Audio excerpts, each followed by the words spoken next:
안녕하세요. 박연미입니다. 우크라이나의 전운이 고조되고 있다는 소식에 에너지, 곡물, 금속값이 급등 중입니다. 대척 중인 러시아는 밀 세계 1위, 알루미늄 세계 2위 생산국이고 전 세계의 원유 12%를 캐냅니다. 여기서 절반은 유럽으로, 5분의 1은 미국으로 갑니다. 우크라이나도 마찬가지죠. 밀 세계 수출 5위, 전 세계 옥수수 소비량 13%를 담당합니다. 두 나라 모두 우리와 직접 교역 규모는 크지 않지만 글로벌 인플레이션을 통한 간접적 파장은 상당할 것으로 예상됩니다. 정부는 비상회의를 열어서 대응 준비를 하고 있는데 통제 가능한 부분은 제한적입니다. 고물가에 엑셀 밟는 국제 정세까지 오늘도 꼭 필요한 경제정보 챙겨가시죠. 2월 21일 월요일 여러분은 지금 삶을 발전시킬 경제발전소를 듣고 계십니다.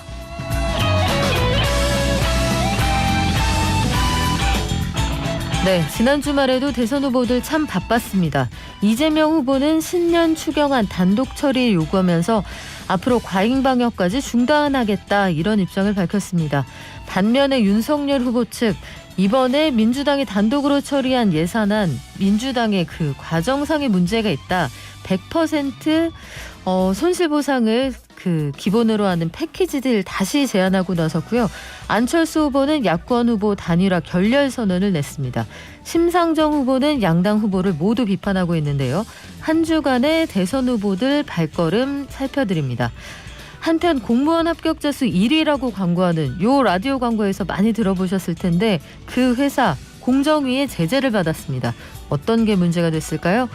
또 식약처가 코로나19 자가검사 키트 이렇게 사용하십시오. 표준 안내법 알려주신다고 하는데 관련 소식 정리해드리겠습니다.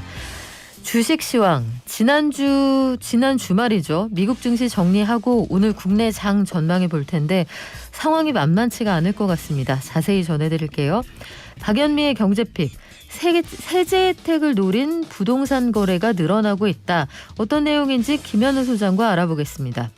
경제탐사 시간에는 코로나19 이후의 고용시장 현황 홍성만 연구실장과 함께 살펴보겠습니다. 저희 방송 중에 샵 0951로 문자 주시면 반영하고요. 짧은 문자 50원, 긴 문자는 100원입니다.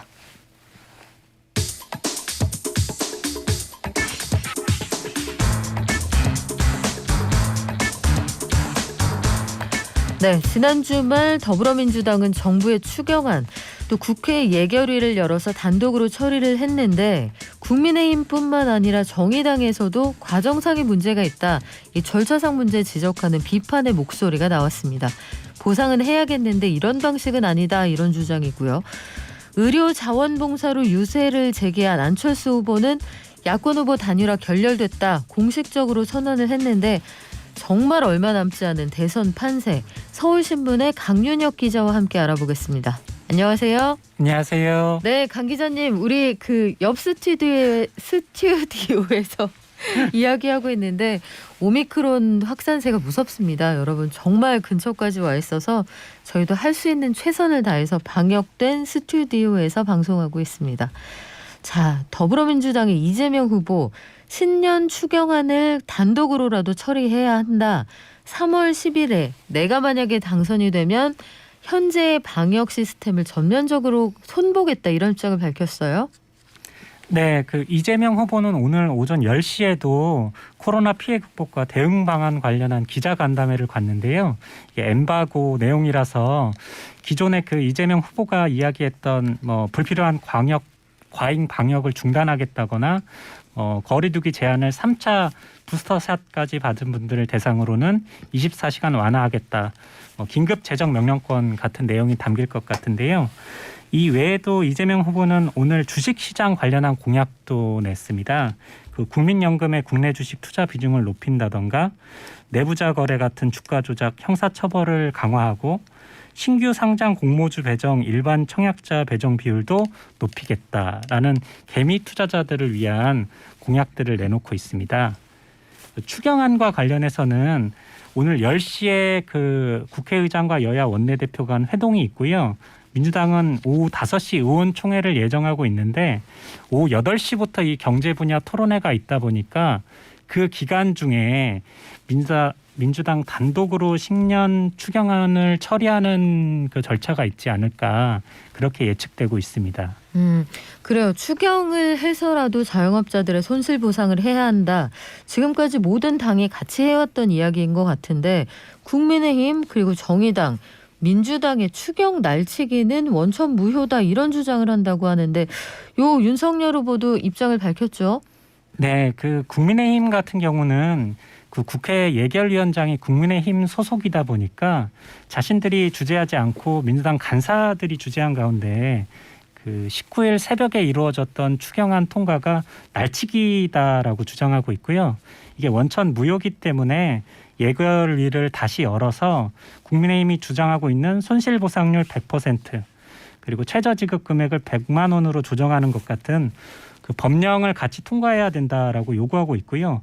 윤석열 후보는 주말간 그 PK 지역 유세에 나서서 그 자신이 이 피해 보상으로 50조 원을 이야기했을 때 민주당이 포퓰리즘이라고 공격했고 그 지난 새벽에 그 민주당이 다수당이라는 걸 빌미로 새벽에 14조 원짜리 정부 예산안을 전격 통과시켰는데 이건 자영업자 손실보상이 아니라 선거를 앞둔 선심성 예산에 불과하다. 어떠한 선거 술책도 믿지 마시라. 노무현 김대중 대통령도 언급하면서 선거 장사에 이용하고 있다라고 비판했습니다. 그래요. 막판으로 갈수록 발언의 수위가 상당히 세지고 있는 것 같은데 피디님 우리 관련해서 준비돼 있죠? 대선 후보들의 이야기 잠깐 들어보겠습니다. 존경하는 국민 여러분, 저는 이제부터 저의 길을 가겠습니다. 저의 단일화 제안으로 혼란을 느끼셨던 국민들께 양해의 말씀 드립니다. 저는 윤석열 후보께 일주일이라는 충분한 시간을 드렸습니다. 단일화가 성사되지 못한 책임은 제1야당과 윤석열 후보에게 있음을 분명하게 말씀드립니다. 양당 후보들 본인과 가족의 비리 부패 혐의가 눈덩이처럼 커지고 있습니다. 그럼에도 불구하고 법적 검증 때도 거부하고 오로지 진영을 나눠서 서로 삿대질 정치로 뭉개고 있지 않습니까, 여러분? 포퓰리즘으로 일관해서 후보들 간의 정책과 비전의 차이도 실종되는 대선이 되고 있습니다. 우리나라 주가 저평가돼 있죠. 주식 투자하려니까 불안하죠. 주가 조작으로 수천 명, 수십만 명 피해 끼치는 거, 시장 망치는 행위, 대한민국 주식시장 저평가시키는 그런 사람들은 완벽하게 발본색을 해서 다시는 돌아오지 못하게 하겠습니다. 정책을 집행하는 데는 현장 감각이 중요합니다. 경험이 중요한 것입니다. 아마추어에게 세상을 맡기면 세상이 흐트러집니다. 숙련된 프로에게 나라를 맡겨주십시오, 여러분. 국민 생각 안 하고 나라 생각 안 한 사람들의 이 코로나 대처를 한번 보십시오. 오미크론 변이가 확산이 돼 나가는데 제대로 된 의료 시설과 체계를 이 정부가 갖춰놨습니까? 아주 마음이 약한 사람은 민주당하고 싸울 수가 없어요. 아주 사람을 인격살인을 하면서 바보를 만듭니다. 그래서 저같이 이렇게 좀 무감각하고 맷집이 있는 사람은 이런 민주당 사람들 수백만 명이 몰려와도 끝도 없습니다, 여러분. 네, 발언의 수위가 상당히 높아졌죠. 전에 같으면 저희가 아마 예상되는 기호 순서대로 들려드렸을 텐데 어제는 굉장히 좀 큰 발언이 하나 나와서 안철수 후보가 전면에 섰습니다. 이 발언에서 짐작하시는 것처럼 야권의 후보 단일화 결렬 선언을 공식적으로 기자회견을 통해서 했어요. 네, 그 지난 한 주는 사실 안철수 후보에게는 단일화 주간이었어야 하는데 그 선거 유세 중 불의의 사고가 발생하다 보니까 나흘째 추모 주간으로 보냈습니다. 그 과정에서 그 안철수 후보는 일주일 전에 안철수와 지금의 안철수가 정말 각오와 결기가 다르다라는 유튜브 방송을 했었는데요. 그 다음 날인 20일 긴급 기자회견을 통해서 윤 후보가 직접 그 단일화 제안에 대한 답을 하지 않았다 해서 단일화 결렬 선언을 했습니다.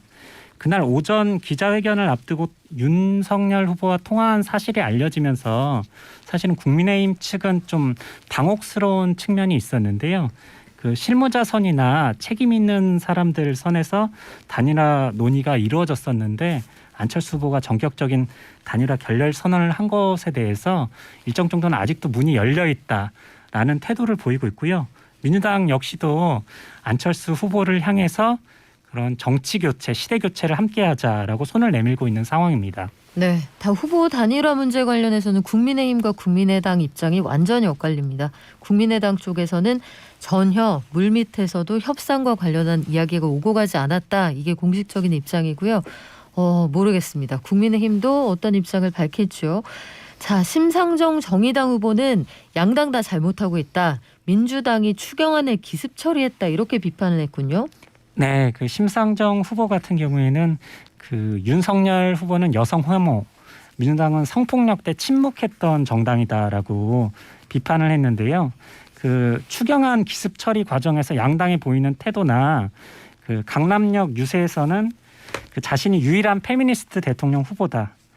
그 이재명 후보는 도덕성 자질이 검증되지 않았고 윤석열 후보는 명색이 검찰 출신인데 부인이 주가 조작에 연루돼 있다라고 비판을 했습니다. 그렇군요. 오늘 경제 분야 토론회가 첫 법정 토론회죠? 네, 맞습니다. 그간에는 그 두 차례 사자 토론회가 이루어졌는데요. 이는 후보 간 상호 합의에 의했던 것이고 오늘 8시에 하는 게 선관위 주관 첫 TV 토론회입니다. 이날은 경제 분야를 주제로 하는데요. 코로나 시대의 경제 대책 그리고 차기 정부 경제 정책 방향을 포함한 경제 정책 전반을 놓고 공방을 벌이지만 좀 각 후보 간 그 전략이 좀 다르다 보니까 이재명 후보는 그 자신이 판정승을 거뒀다고 자평하는 그 3% 2탄이 되기를 기대하고 있는데요.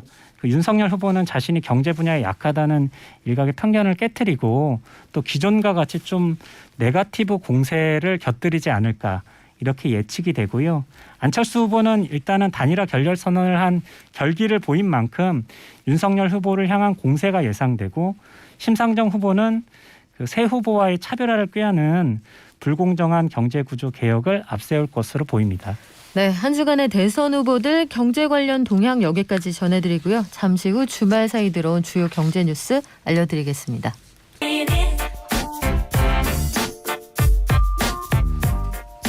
네, 매일 아침 쏟아지는 경제 뉴스 10분만 투자하면 충분히 따라잡을 수 있습니다.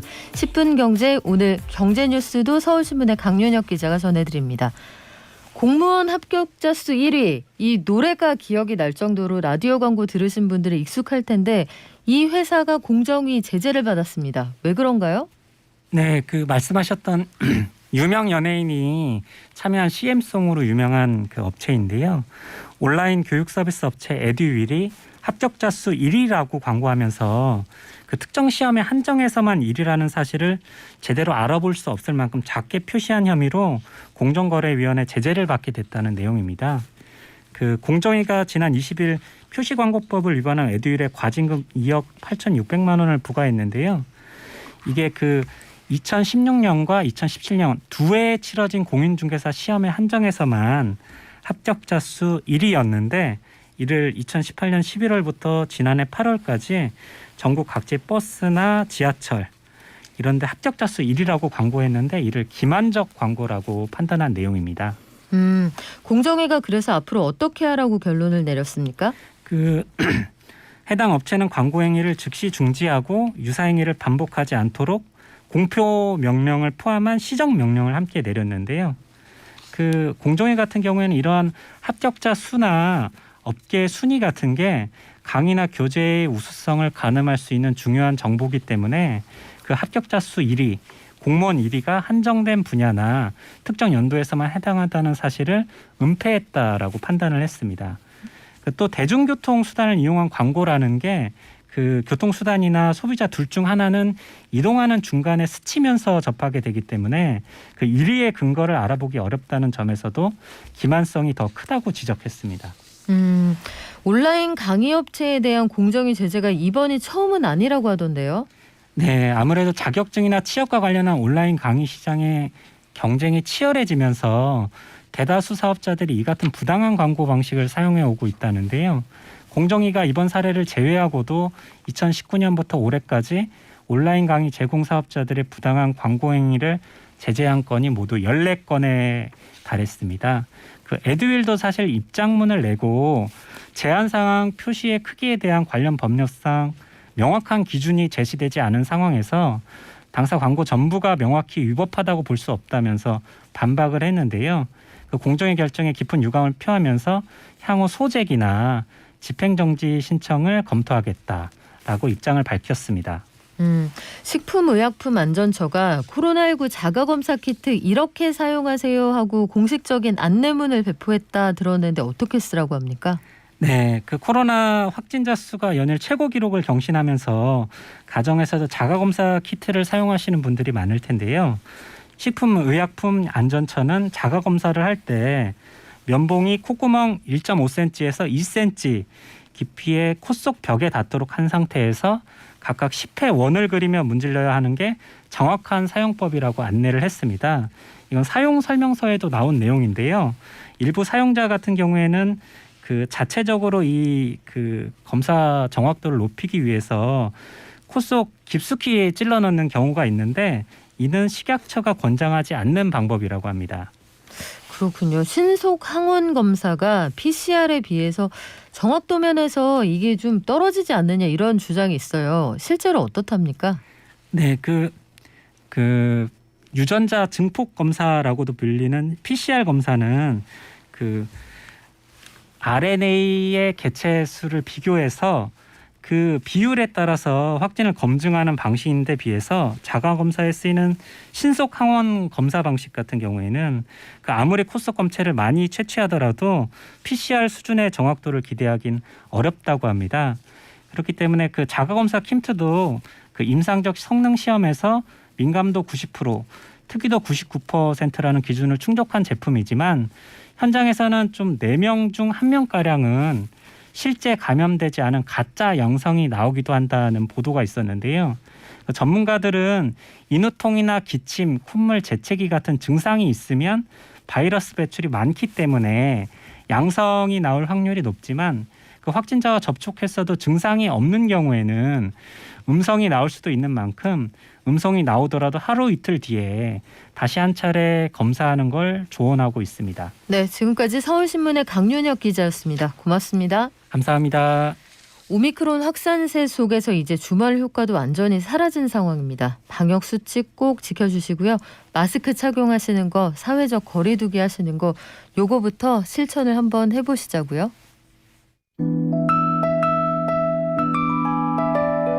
개미 한 마리, 개미 두 마리, 개미 세 마리가 사과를 들고 하나, 둘, 셋. 네. 미래에셋증권 디지털 리서치 팀의 박광남 팀장과 함께 저희 주식 시황 알아볼게요. 안녕하세요. 네, 안녕하십니까. 지난주 금요일 뉴욕 증시 어땠습니까? 일단 미국 증시는 우크라이나를 둘러싼 미러 장관급 회담이 준비돼 있다는 소식에 힘입어서 오전 중에는 잠시 상승하는 모습이 나타나기도 했었습니다. 다만 도네츠크 지역에서 대규모 폭발과 돈바스 지역 무력 충돌 확산 소식에 매몰이 출회되면서 하락 전환을 했고요. 그 상황에서 푸틴 러시아 대통령이 미국과 대화를 촉구하는 내용 등 좀 이런 내용들이 나오자 낙폭이 축소되는 등 반등이 살짝 나타나기도 했었습니다. 하지만 장 막판에 이제 옵션 만기를 맞아서 수급적인 매물 출회 이슈로 결국에는 하락 마감한 것이 특징이었습니다.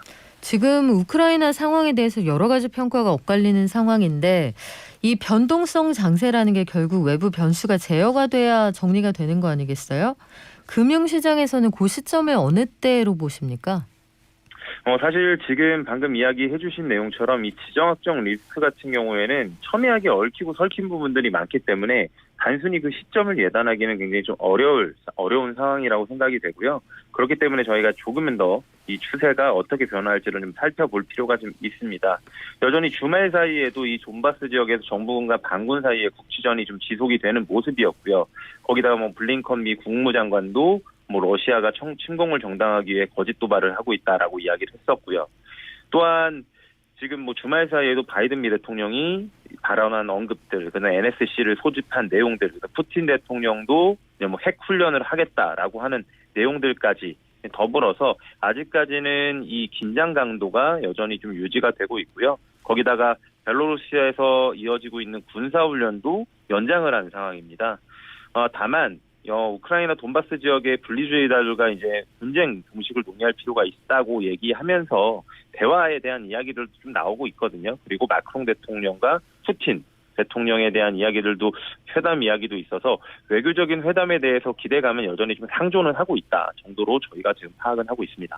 그런데 왜 계속 러시아가 며칠 안에 침공할 거다. 근데 이게 좀 이례적이기는 해요. 무슨 전쟁을 이렇게 침공 예정일을 정해놓고 하는지 선전포고를 하고 침공하는 그 순서는 알겠습니다만 미국하고 러시아가 입장이 완전히 갈리는 것 같죠?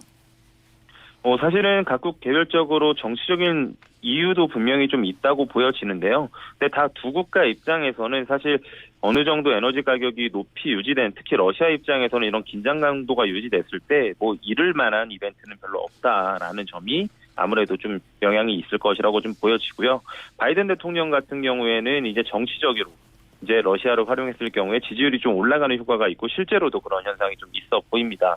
그리고 사실 전혀 이제 정치적인 이벤트를 좀 제외하고 바라봤을 때는 사실 선제적으로 이런 기밀이 될 수도 있는 이슈들을 미리 날림으로써 뭔가 실제 전쟁이 벌어지는 일들을 조금 막아주고 있는 역할도 하고 있다라고 좀 보여지는데, 오늘 푸틴이 이제 20일 돈바스 지역에 대한 중대한 결정을 발표할 것이라는 소식이 좀 있습니다. 그렇기 때문에 지난 화요일에 러시아 의회가 돈바스 지역 분리 독립을 인정해야 된다는 결의안을 통과시켰었는데 이에 대한 발표로 좀 해석이 되고 있거든요. 관련된 내용도 저희가 좀 지켜볼 필요는 있어 보입니다. 네, 저희가 러시아 상황을 이렇게 구체적으로 전해드리는 건 2014년 크림반도를 침공했을 당시에 국제 밀 가격이 75% 급등했습니다. 우리나라 밀 자급도가 1%가 안 되는 나라라서 이 지역에서 싸움이 난다. 그러면 기름값, 곡물값 급등한다고 보시면 되거든요. 우리 물가에도 당연히 영향을 미치겠죠. 이번 주에 미국과 러시아가 장관급 회담을 한다고요? 네, 사실 시장에서는 아마 가장 주목하고 있는 이벤트라고 보여집니다. 23일로 예정이 되어 있고요. 미국과 러시아의 장관급 회담이 준비되어 있는데 이제 블랭컨 미 국무장관과 러시아의 국무장관이 좀 만나기로 되어 있고요. 그리고 또 바이든 대통령이 언제든지 푸틴 러시아 대통령과도 만날 수 있다고 언급했기 때문에 이 관련 회담에서도 이 두 양국의 정상끼리 만나는 이슈가 또 다시 좀 나올 수도 있습니다. 어쨌든 지금 뭐 쉽지 않은 상황이긴 한데 저희가 향후 시나리오를 조금 예상을 해본다면 일단은 외교적인 대화가 지속될 경우에는 사실 상당 부분이 금융시장에 반영이 되어 있다는 부분 때문에 재차 위험자산 선호 심리가 확산될 가능성도 있어 보이는 상황이고요. 두 번째는 돈바스 지역 등의 일부 국지전이 발생할 경우 단기 충격은 가능할 수 있겠지만 과거 사례하듯이 저희가 보듯이 이슈가 확산될 가능성은 좀 제한적일 수 있습니다. 가장 워스트 시나리오는 전면전이 발생할 경우인데요. 금융시장이 상당 기간 변동성이 확대될 것으로 전망이 되고요. 이 경우는 방금 이야기하신 내용처럼 우크라이나 밀 수출이 중지되고 러시아 제재에 따른 상품 가격 상승이 높은 인플레이션을 일으켜서 글로벌 경기에 좀 부정적인 영향을 미칠 수 있고 당연히 금융시장에도 영향을 좀 미칠 수 있습니다. 좀 첨언해서 이야기를 해보자면 사실은 저희가 예단하기 어려운 부분들에 대해서 굳이 더 많은 고민을 할 필요는 좀 없어 보이고 그나마 저희가 예상할 수 있는 부분 중에서 이 분쟁이 조금 약해질 수 있는 요인은 시간이라고 좀 보여지는데요. 만약에 2월 중까지 아무런 이슈가 없이 그냥 갑론을박만 있고 넘어가고 3월 초순, 중순으로 넘어가게 된다면 사실 기온이 따뜻하게 된다는 점, 그렇게 된다는 점에 사실은 조금은 오히려 시장에서는 관심을 갖게 되는 타이밍이 오지 않을까라는 생각도 좀 듭니다. 그래요. 길이 질퍽질퍽해지면 전쟁 못한다고 합니다. 요 해빙기가 어떻게 될지 지켜보자는 말씀들을 하시는데 이번 주에 주요 지표 발표들도 예정이 돼 있죠? 예, 맞습니다. 사실 이번 주는 저희가 지금까지 얘기한 것처럼 지정학적 리스크가 아마 시장에 가장 큰 영향을 줄 것으로 판단이 됩니다. 다만 저희가 컨트롤할 수 없는 부분이기 때문에 오히려 경제지표가 어떻게 나오는지 이런 부분에 더 주목을 하시는 게 좋을 것 같고요. 일단 월요일은 미국 대통령의 날로 휴장입니다. 20일 화요일에는 컨퍼런스 보드 소비자 신뢰지수가 발표될 예정인데요. 금요일에 미시건대 소비심리지수까지 이 두 가지 심리지표는 당분간은 잘 살펴볼 필요가 있습니다. 왜냐하면 오미크론 확산이 급격하게 감소하면서 실질적인 리오프닝이 미국 내에서 진행이 되고 있는데요. 이에 따라서 경기에 대한 사람들의 기대가 어떻게 반영됐는지 살펴볼 필요가 있고요. 또한 인플레 관련된 이야기들도 나오니까 관련 우려도 같이 살펴보면 좋을 것 같습니다. 이후 24일 목요일에는 1월 시카고 연방 국가활동지수와 한국은행의 금통위가 예정이 되어 있는데요. 시카고 연방 국가활동지수는 경기의 변곡점을 예측하는 데 정확성을 가지고 있는 지표로서 지난절에 마이너스로 전환이 좀 되었기 때문에 이번에 플러스로 전환될지 여부를 좀 보시는 게 좋을 것 같고요. 한국은행 금통위 같은 경우에는 컨센서스가 이미 금리를 추가 인상할 것으로 예상이 되어 있는 상황이고, 다만 이게 어느 정도 시장에는 반영되기 때문에 시장에 미치는 영향 자체는 좀 제한적일 거라고 봅니다. 그리고 마지막 금요일에 1월 PCE 디플레이터가 발표될 예정입니다. 지난주 블러드 총재가 PCE 디플레이터가 5%를 넘어설 것으로 예상하면서 빠른 금리 인상을 좀 요구를 했었기 때문에 관련된 내용 좀 살펴보면 좋을 것 같고요. 또한 금리에 대한 이벤트로는 이번 주 화요일부터 미국의 2년물, 5년물, 7년물 국채 입찰이 있으니까 수요가 견조하게 유지되는지, 만약에 수요가 견조하게 유지된다면 채권 시장 참여자들은 현재 금리 수준이 적정 금리 수준이라고 얘기하는 걸 수도 있기 때문에 그런 식으로 좀 추정해 보시면 좋을 것 같습니다. 방금 말씀하신 디플레이터라는 게 뭔지 짧게 설명을 좀 부탁드릴까요? 일단 연준이 보는 물가 지표라고 보시면 될 것 같습니다. 이제 기존에 저희가 CPI라고 하는 게 있고, 그 다음에 PCE 디플레이터가 있는데, 약간의 그 성과, 뭐라고 할까요? 그런 관련된 내용이 조금은 차별화돼 있다라고 보시면 될 것 같은데, PCE 디플레이터 같은 경우에는 CPI보다는 의료나 이런 부분에 조금 더 비중이 높습니다.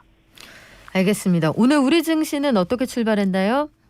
일단 양대 지수 모두 1% 이상 하락했고요. 앞서 언급드린 내용처럼 주말 사이에 이제 더 커진 지정학적 리스크에 대한 우려가 좀 반영되고 있습니다. 다만 외환 시장은 상대적으로 변동이 좀 제한적이고요. 하지만 미선물과 원자재 등 시장은 좀 우려를 여전히 좀 반영을 하고 있습니다. 하지만 저희가 외교적인 해법들도 계속적으로 좀 열려 있기 때문에 이런 것들을 지켜보면서 좀 플레이를 해야 될 것 같고요. 대부분의 업종이 하락하고 있고, 원자재 불확실성이 좀 올라오면서 2차 전지나 그다음에 러시아 제재 관련된 이슈 때문에 IT 섹터도 좀 동반으로 약세를 보이고 있다 정도로 보시면 좋을 것 같습니다. 지금까지 미래에셋증권 디지털 리서치 팀의 박광남 팀장이었습니다. 고맙습니다. 감사합니다.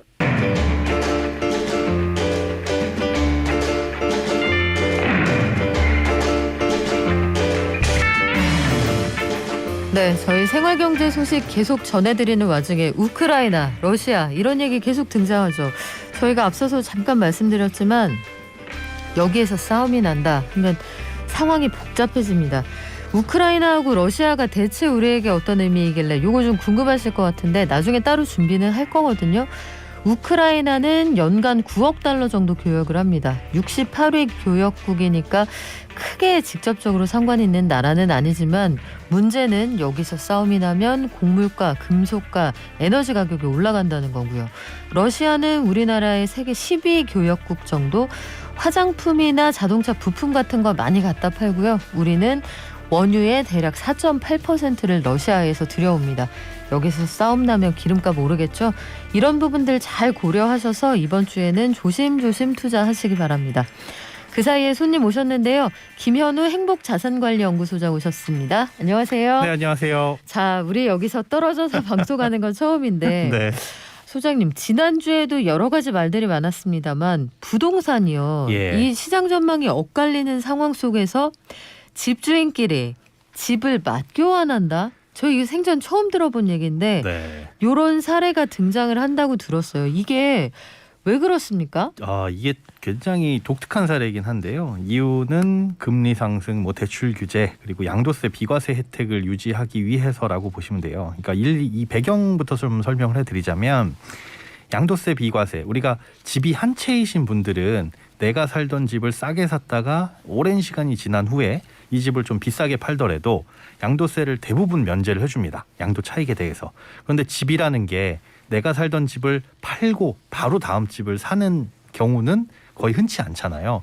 보면 새 집을 산 다음에 기존에 있던 집을 처분하는 경우도 있고, 그렇게 되면 일시적으로 내가 이사갈 집을 한 채 더 보유하기 때문에 일시적인 이주택자가 됩니다. 네. 이런 경우에는 기존에 살던 집을 비과세 혜택을 받기 위해서는 일정 기간 내에 팔아야 되는데, 그 일정 기간 내라는 게 임박하다 보면 빨리 팔아야 되죠. 빨리 팔아야 되다 보니까 나는 빨리 급한데 살 사람은 없는 이런 사람들이 모여가지고 네 걸 내가 사주고 내 걸 네가 사줘라 하는 게 바로 교환 매매라고 보시면 됩니다. 그러니까 네. 급하게 집을 팔아야 되는 사람들끼리 서로 사주는 거죠. 이렇게 되면은 살 때 취득세는 들어가겠지만 양도세 비과세 혜택은 가져갈 수 있기 때문에 이런 사람들을 모아주는 카카오톡 채팅방까지 요즘에 생길 정도고 이 교환 매매를 전문으로 중개해주는 중개업자들도 생기고 있다고 해요. 그러니까 예전 같은 경우는 잘 안 팔리거나 이렇게 되면은 이런 교환 매매가 성행을 하기도 했는데 요즘에는 투기과열지구, 뭐 조정 대상 지역 이런 곳에서 양도세 비과세 혜택을 유지하기 위해서 이 교환 매매가 성행을 하고 있다라는 소식이 들려오고 있습니다.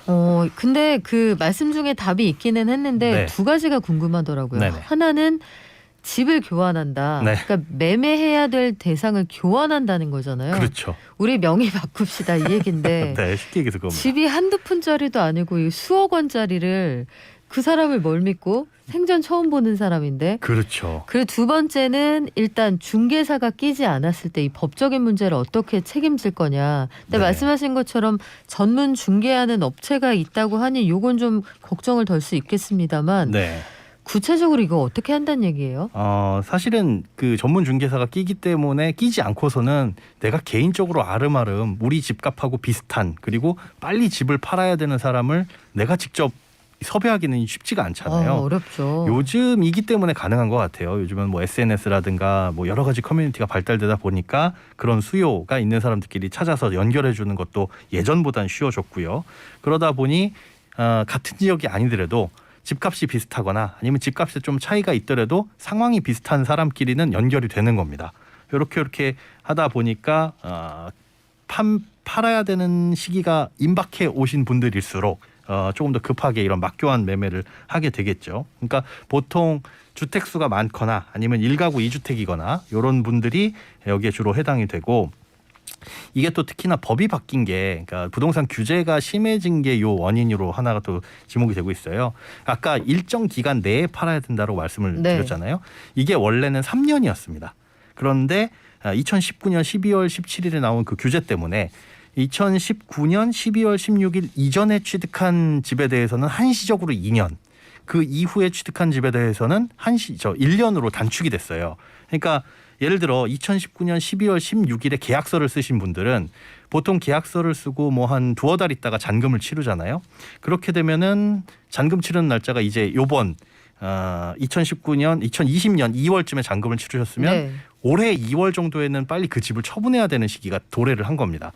그렇죠. 그리고 작년 2월쯤에 잔금을 치르신 분들은 올해 2월 안에 처분을 해야 되는 거고 그러다 보니까 올해 2월에 몰리시는 경우가 많이 있을 거고 그래서 뉴스를 보다 보면 어디가 급매물로 나왔더라.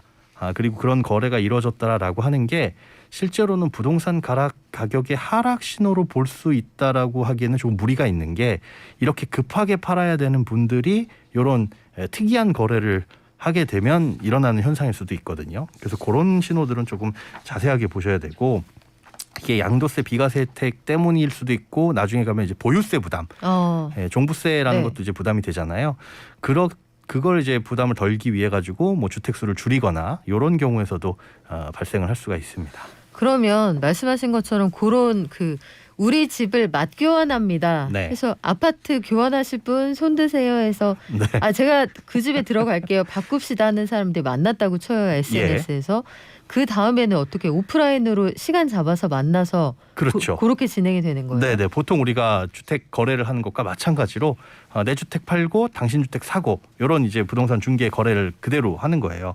요게 같은 날 동시에 양도와 취득이 이루어지면 동시에 이루어졌지만 일단 선 양도 후 취득으로 봅니다. 그러니까 내 거 먼저 판 거라고 볼 수가 있거든요. 그러다 보니까 양도세 중과를 면할 수가 있는 거고 집이 그대로 2주택인 거는 마찬가지예요. 그렇지만 일단 한번 팔았기 때문에 비과세를 한번 찍고 가는 거죠. 그래서 그 세금을 면할 수 있다라는 것 때문에 취득세 부담보다는 취득세가 뭐 다주택 같은 경우는 뭐 8% 12%까지 올라가잖아요. 네. 그렇게 취득세 부담이 된다고 하더라도 양도세 비과세 받는 게 훨씬 더 크기 때문에 이런 이제 교환 매매가 요즘 들어서 많이 나타나고 있는 겁니다. 말씀하신 것처럼 다주택자다 하면은 네. 이런 방식을 좀 선호할 수도 있겠다 싶어요. 네, 그렇습니다. 특히나 이제 1세대 2주택 같은 경우에 많이 선호를 하실 거고, 그다음에 비과세 혜택을 받으려는 분들이 이런 이제 맞교환 형식을 더 노릴 수 있다라고 보시면 됩니다.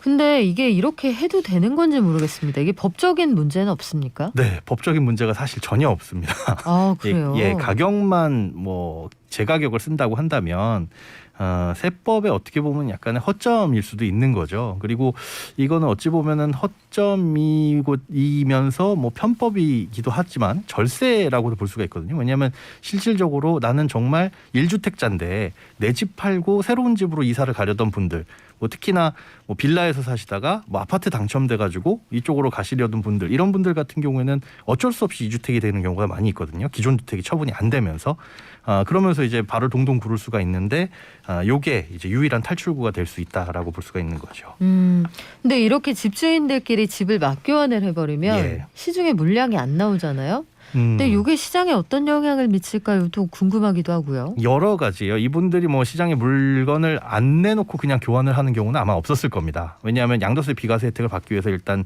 처분을 하려고 내놨을 텐데 그게 팔리지 않다 보니까 차선책으로 맞교환의 방식을 선택을 하는 경우가 더 많을 거고, 특히나 이제 맞교환을 해당 조정 지역에서 바로, 예를 들어서 똑같은 아파트 단지에서 그럴 경우는 굉장히 드물겠지만 101동 205호, 101동 206호 이렇게 옆집 간에 바꾸는 건 해당 집을 팔기 싫을 경우에 그럴 수도 있어요. 왜냐하면 향후 부동산 가치가 더 상승될 것이다라고 생각되면 파는 것보다는 일단 비과세 혜택 받고 이건 계속 유지하고 갈 거야라는 판단에 그렇게 될 수도 있겠지만은, 지금 시기에 나오는 건 아까 말씀드린 부동산 대책, 그때 이제 양도세 비과세 혜택 기간 줄어드는 거, 요때 즈음에 체결된 거래 물량이 지금 와가지고 막바지에 이르러서 이런 맞교환이 생기는 거 아닌가라고 볼 수 있기 때문에 아무래도 그 급한 양도세를 비과세 받기 위해서 급하신 분들이 하는 선택일 것이다라고 보는 게 좀 일반적입니다.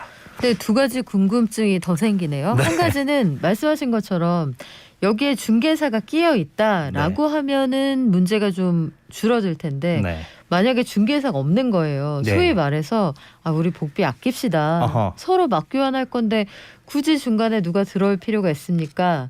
법무사만 쓰든지 아니면 등기 각자 합시다 하고 복비 아낍시다 이렇게 돼버리면 부동산 중개업자들은 수익이 줄어들 테고, 그렇죠. 법적인 문제가 생겼을 때는 그 둘 간에 굉장히 치열한 악의 다툼이 벌어지게 될 텐데 이런 중재는 누가 하나요? 그럴 때는 소송밖에 없습니다. 사실 그래서 그런 부분의 리스크를 감수하고 하는 게 직거래인 거고, 그렇지 않고 나는 이런 법 잘 모르고 이런 거래에 있어가지고 그렇게 크게 지식도 잘 없다라고 한다면은 돈을 들여가면서 소위 말하는 복비를 들어가면서도 중간에 중개사를 쓰게 되는 거고요. 뭐 그렇게 해서 현장에서는 거래가 되고 있습니다. 그렇군요. 이게 참 뭐랄까요? 주택 규제 혹은 주택 대출 규제, 또 여러 가지 비용의 상승이 나온 아주 특이한 거래 형태가 아닐까 싶기도 한데 요즘에는 본인이 세입자가 되는 조건으로 매물을 내놓는 경우도 많다라고 하셨는데 그러면 우리 집을 맞교환하는데 저는 이 집에 그냥 있을게요.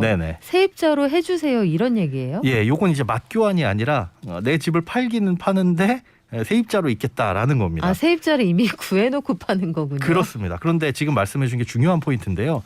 세입자를 이미 구해놓고 세입자를 들인 다음에 판매를 하게 되면 요즘에는 새로 집을 사는 입장에선 약간 껄끄러워요. 왜냐하면 이 지금 들어온 세입자가 최소한 계약갱신 청구권이라는 게 있기 때문에 4년 동안은 내가 세입자를 바꿀 수가 없거든요.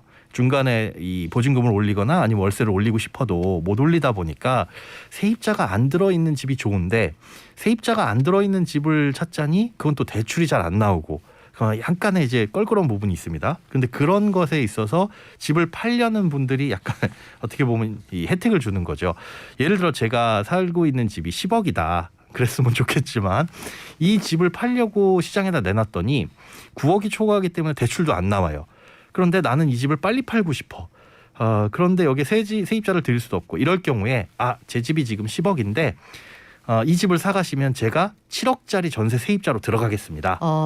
그다음에 새로 오시는 분은 새로 마음에 드시는 세입자를 구해가지고 드리는 순간 저는 얼마든지 언제든지 나가겠습니다라는 조건을 거는 거예요. 그렇게 한다면은 그 4년이라는 이 걸림돌도 없어지게 되는 거고 새로 들어오는 집주인 입장에서는 갭 투자로 그냥 뭐 3억 정도만 있으면 들어올 수도 있는 거고요. 그다음에 새로운 세입자는 8억 보증금에 들이든 뭐 8억 5천에 들이든 내가 입맛에 맞는 세입자를 들일 수 있기 때문에 이렇게 집주인이 전세 세입자가 되는 네. 이런 거래들이 요즘에 많아지고 있습니다. 그렇군요. 네. 이게 사실 저희 방송을 정책 당국에서도 되게 꼼꼼하게 듣거든요. 네. 또 리뷰를 저한테 주시는 경우도 많은데 네.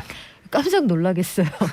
이게 그러니까 실제로는 이런 거래가 거의 안 이루어지다가 그러니까 탈출구를 찾는 거래라고 보시면 돼요. 그래서 실제로 부동산 업계에 따르니까 이 서울 성동구 같은 경우에 전용 면적 84제곱미터의 아파트가 작년 20억 4천만 원에 거래됐는데 바로 그날 12억 전세가 들어갔어요. 요건 이제 중개업소에 따르니까 바로 그 집주인이 세입자가 된 경우고 마포구의 84제곱미터 한 아파트의 경우에도 지난달에 14억 7천만 원에 거래가 됐는데 같은 날 10억 7천만 원 전세 세입자가 들어갔습니다. 요게 이제 집주인이 다 세입자로 변신한 그런 사례라고 볼 수가 있겠죠. 이게 한마디로 집주인 전세 조건부 매매 이게 없던 말인데 이렇게 지어낼 수가 있겠네요. 예, 정식 명칭을 붙이자면 그렇게 되는 겁니다. 그러니까 뭐 15억 정도의 주택을 내놓으면은 집값이 많이 올랐으니까 일부 지역에서는 충분히 그렇게 될 수 있죠. 고가 주택의 기준을 넘어가기 때문에 대출이 아예 안 나올 수 있거나 전세 세입자를 내보내려고 해도 전세 이 퇴거금 대출이 거의 안 나올 수가 있어요. 그런 경우에 이 15억짜리 집을 내가 빨리 팔고 싶어. 그런데 부담이 될 수 있으니까 대신 내가 이 세입자로 한 10억에 들어가겠다. 그리고 새로 오시는 집주인님 뭐 10억에 전세를 주시든 11억에 주시든 마음에 드는 세입자만 데리고 오시면 저는 이 전세 기간 계약 기간에 전혀 상관없이 중간에 나가겠습니다. 라고 하는 계약을 맺고 매도를 하는 거죠. 이렇게 되면 새로운 네. 집주인을 구하기도 쉽고요. 자, 우리 중국 속담에 보면 정책 위에 대책이 있다 이런 말이 있는데 시장의 제도적인 틈새를 파고든다는 글쎄 불법이라고 할 수는 없지만 그렇죠. 뭔가 제도의 허점을 노린 건 또 분명해 보이거든요. 네. 근데 이렇게 되면 걱정되는 게 그 당국이 가지고 있는 부동산 시장의 정책들, 제도들 이런 것들이 무력화되지 않을까 싶어요. 저는 그 영화 인터스텔라 보셨나요? 거기에 봤습니다. 이제 대사가 하나 나오죠. 우리는 답을 찾을 것이다. 뭐 늘 그랬듯이 진짜 네. 어떤 규제라든가 이런 것들이 나오게 되면 시장은 아주 교묘하게 이런 세상에 이런 것까지 고안해낼 수가 있었나 싶을 정도로 답을 찾아내더라고요. 그런데 이런 것들이 그냥 그렇게 이루어지고 그렇게 하시는 분들이 있구나 하고 끝나면 모를 텐데 거기에서 발생하는 부작용들이 많이 있잖아요. 예를 들어 좀 전에 말씀해 주신 뭐 집주인 전세 조건부 매매 이런 경우가 벌어진다면 중간에 주변에서 있는 뭐 보증금이 올라가는 전세 보증금이 올라가거나 뭐 월세가 올라가는 이런 것들을 사실 잡을 수는 없거든요. 오히려 더 튀어 올라갈 수 있는 부작용도 생길 수 있는 것들이고 그리고 뭐 계약갱신 청구권이라든가 이런 것들이 거의 이제 효력이 떨어질 수밖에 없는 거라서 그런 것들이 이제 부작용으로 지목이 되고는 있습니다. 우리 마지막으로 요 얘기 잠깐 해볼까요? 네. 이렇게 되면 이럴 수 있을 것 같아요. 각자 맞교환하는 집들이요. 네. 우리 집도 12억, 저 집도 12억이라고 해서 맞교환하자고 했는데 네.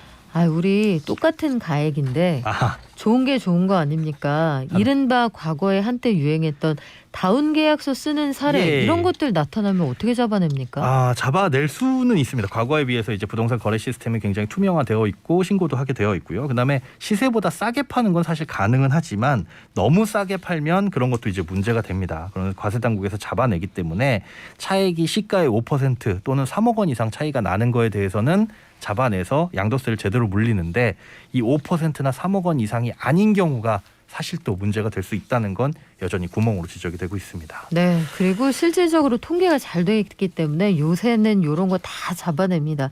다 우리 합법적인 거래. 네. 그리고 시장 상황을 면밀히 보시고 시장에 참여하시는 게 좋겠죠. 지금까지 행복자산관리연구소의 김현우 소장이었습니다. 고맙습니다. 네, 고맙습니다. 돈이 굴러가는 기본적인 흐름. 잘 먹고 잘 사는 게 주식 관련해서 가짜 정보가 많더라고요. 용어라든지 이런 게 너무 어려우니까 잘 모르는 사람들도 쉽게 접할 수 있는 서민들 정책을 많이 좀 알려줬으면 좋겠습니다.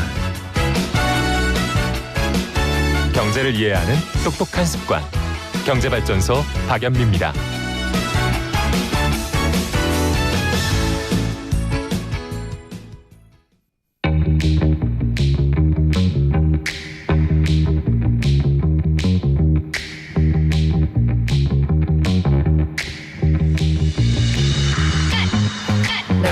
세상은 넓고 거래는 많죠.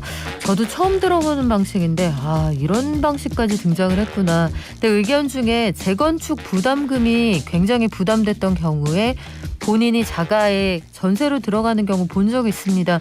이런 얘기도 해주시는데 그렇군요. 근데 다만 우리가 살면서 가질 수 있는 가장 큰 자산이잖아요. 안전하게 거래하시는 게 우선이라는 거 이거 꼭 기억하시기 바랍니다. 다운 계약서 이거 불법입니다. 안 되고요.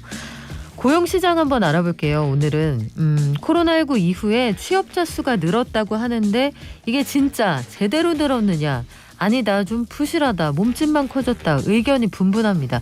실제 상황은 어떨까요? 경제탐사 따져봅시다. 참세상연구소 홍성만 실장과 알아보겠습니다. 안녕하세요. 네, 안녕하세요. 자, 실장님, 우리 또 새로운 형태로 방송을 하게 되었는데 고용시장도 많이 새로워졌습니다. 달라졌죠? 네네. 최근 들어서 고용의 숫자가 많이 늘었다. 일단 통계부터 전해주시겠어요? 네. 그 통계청이 지난 16일 내놓은 이제 1월 고용 동향에 따르면 1월 취업자 수가 전년 대비해서 113만 5천 명 정도 증가해서요. 약 21년 10개월 만에 최대폭으로 증가했다고 밝혔습니다. 이에 대해서 이제 정부가 고용 상황이 이제 양적 질적으로 뚜렷하게 개선되고 있다라고 했지만은 그에 대한 반론도 좀 만만치 않은 상황입니다. 먼저 이제 고용의 양적 증가보다 질적 하락을 이제 더 큰 문제로 보는 입장도 있고요. 근본적으로 당분간은 고용 회복이 어렵다고 보는 그런 입장도 많습니다.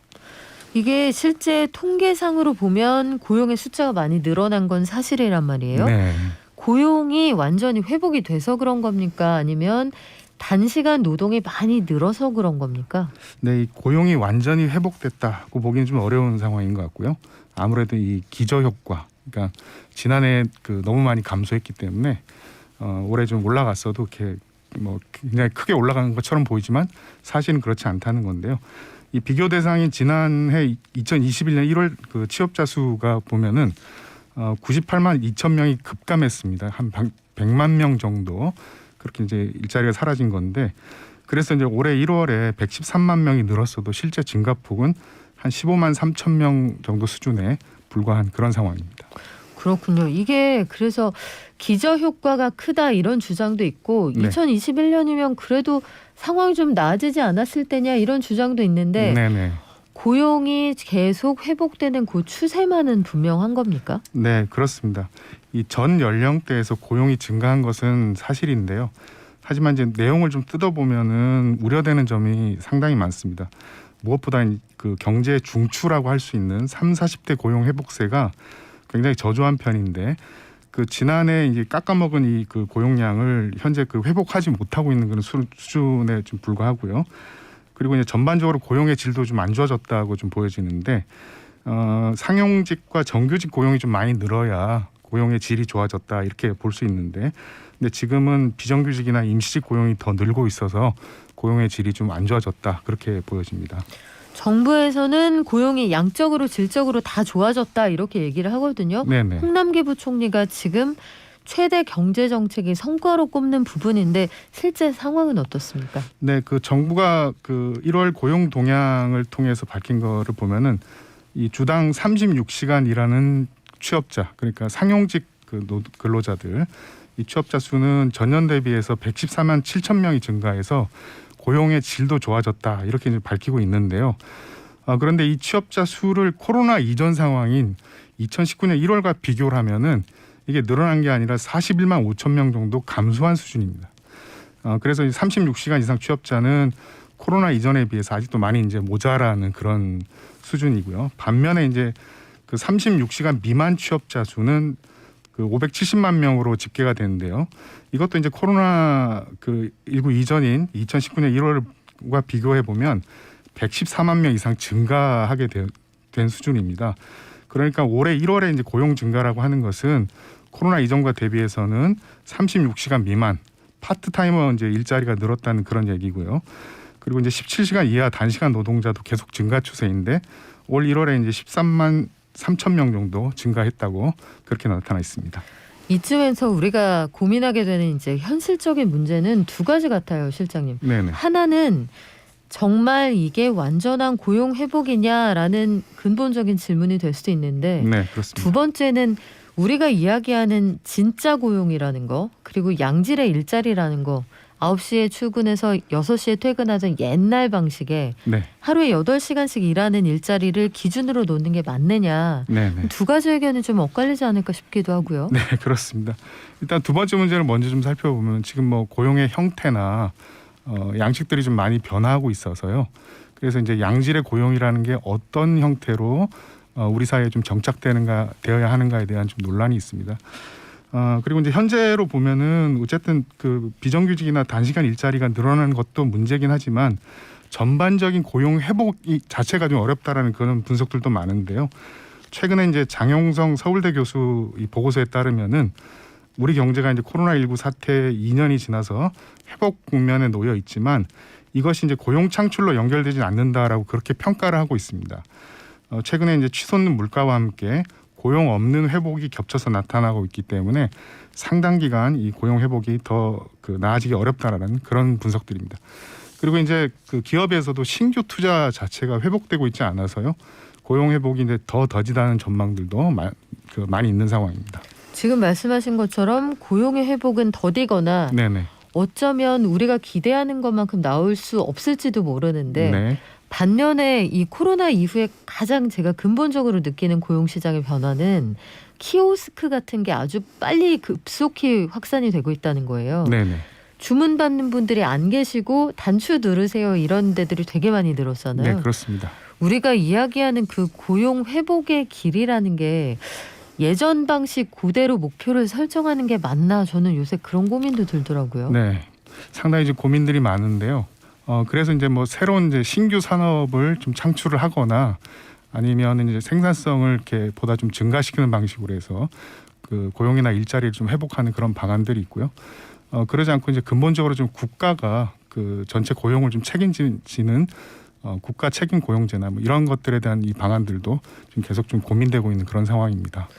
우리 항상 나오는 이슈 중에 하나가 또 그런 것도 있잖아요. 아니 인구가 줄었다. 네. 인구가 줄었기 때문에 연령별로 일자리가 늘어나거나 줄어드는 거 아니냐 이런 이슈도 있는데 네네. 실장님은 어떻게 보세요? 네, 그 청년들 그 수가 이렇게 좀 줄어들고 있어서 과거에 이제 청년 고용률이 이제 그 낮아져서 이제 문제가 되는데 이게 이제 그 청년층 수 자체가 이제 줄어들면서 이 고용이 좀 회복되는 그 양상들을 보였거든요.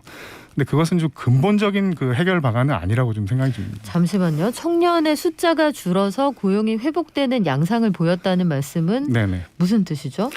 원래 이제 일자리 수가 예전에는 그 예전에 비해서 줄어들었는데 그것만큼 일자리 수 감소폭보다 네네. 인구의 감소폭이 더 컸다. 네네. 그래서 결과적으로는 플러스 마이너스 했을 때 일자리가 늘어난 것처럼 통계상으로 보인다 이런 말씀인가요? 그렇습니다. 네. 그렇군요. 이게 인구 문제 그리고 산업 구조의 변화 문제하고 아주 밀접하게 엮여 있어서 참 단순히 말하기가 어려운 것 같아요. 네. 네, 국가가 해야 되는 역할 얘기하셨는데 또 예산 얘기, 우선순위 얘기 나올 거라 요거는 무의 단면처럼 단칼로 잘라서 말하기 어렵습니다. 다만 저희가 고려할 수 있는 모든 사안을 최대한 객관적으로 다양하게 알려드릴게요. 지금까지 참세상연구소 홍성만 실장이었습니다. 고맙습니다. 네, 감사합니다. 자, 오늘 부동산 시장 관련해서 의견 주시는 분들 많으시네요. 불법 거래 절대 안 되고요. 세금 탈루 요거 다 잡아냅니다. 다만 시장 상황이 변화하니 세상에 이런 일도 있다고 요 정도로 알아두시면 좋겠죠. 자, 오늘 하루도 건강하게 보내시고요. 확진자 수가 95,362명이라고 합니다. 모두 건강하게 내일 또 만나요. 발전.